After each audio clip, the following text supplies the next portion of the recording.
shocked that they lost in November, and they can't believe it's because they are out of touch, because they're dangerous, because their ideas are fantasies. Therefore, it's our fault. We're cheating somehow. And there's a war against Fox News for a practical reason. Fox News is the one place where you get reasonably accurate coverage of Donald J. Trump. If you're the New York Times or CBS News or the Washington Post, you would love to live in a world with no Fox News. And so there's a war, literally a war going on, with money being raised to hire lawyers, to set up fights, to do investigations. So you're a piece of that action. But you're also a piece of this much broader action that all across America, the fascist left has decided that they have to shut us up because we're winning the argument and we're winning elections and things ain't going the way they thought they would. And I think this is a very dangerous time. I'm delighted that you counterattacked as directly as you did. I noticed that today that same individual withdrew the comments, said they weren't true, they were inaccurate. And I think we're going to see a lot more of this. Anybody who's willing to stand up for Trump is a target. Anybody who's willing to stand up for conservatism is a target. You're willing to do both. You know, do you remember in 2010 when the IRS was used as a weapon against all these Tea Party and conservative groups? I remember I actually went to your old hometown in Atlanta, you know, with 20,000+ people show up at a rally outside. That was done by design. I actually sense the same strategy is being invoked. You're right. Fox News is the only place on television that I think President Trump gets fair coverage. And I'm one of his supporters. But absolutely, I agree. The news division, he gets fair coverage. Absolutely, I agree. Laura, Beck, and all of us, we're all been targeted at some point. And my question is, do you think this is done by design to shut down Fox, or at least take away the heart and soul of it before 2020?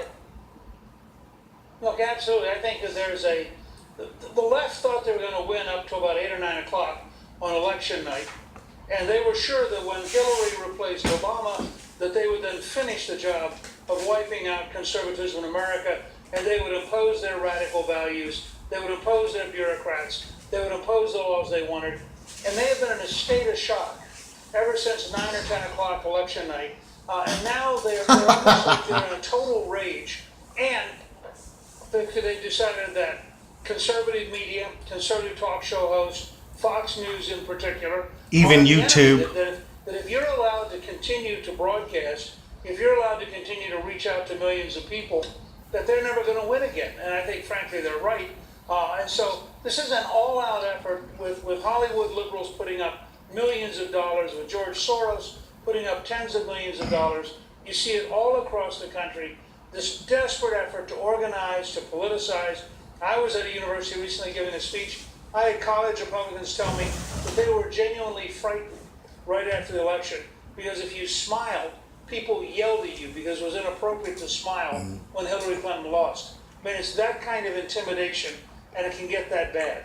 All right, Mr. Speaker, stay right there. We are going to focus on the issues. We'll continue with Speaker Gingrich after the break. And coming up, Democrats now in full force trying to distort President Trump's accomplishments ahead of his 100th day in office. We will lay out the facts for you. We'll set the record straight. And also later tonight. Okay, so I didn't get Sean Hannity's opening statement, but it was basically a statement that says any media outlet, any person, any journalist, anyone who continues to slander him, which he's been under a lot of attack, will be met with any and all legal means afforded to him as an American citizen.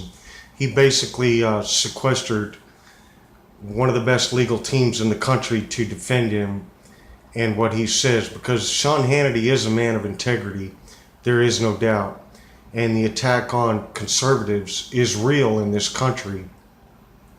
And I believe that part of what Mr. Newt Gingrich, the former Speaker of the House, was saying here is exactly why so many YouTube channels, including my own, have been demonetized. The liberal left is in a panic, and they can't stand the fact that we won, and they want to destroy free speech. It's just the way it is, America. We got to stand up for our rights. We got to stand up for free speech.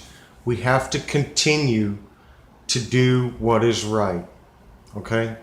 You know, this Antifa rally, this Antifa attack on this rally out in California, Berkeley, this last one, they called it Berkeley 2.0. You know, they called that the tax march, and that was why Antifa attacked. No. What that actually was a free speech rally, and the Antifa punks came out there to try to stop this thing, and the left continued to call it a tax march day, because in other locations they were having tax marches, but this particular rally was a free speech rally for conservatives. So this is the kind of stuff that they do. This is the kind of misinformation they continue to send out there, and I for one don't want to stand for it. You know, yeah, if the Republicans are wrong, I will speak out against them, and I have in the past.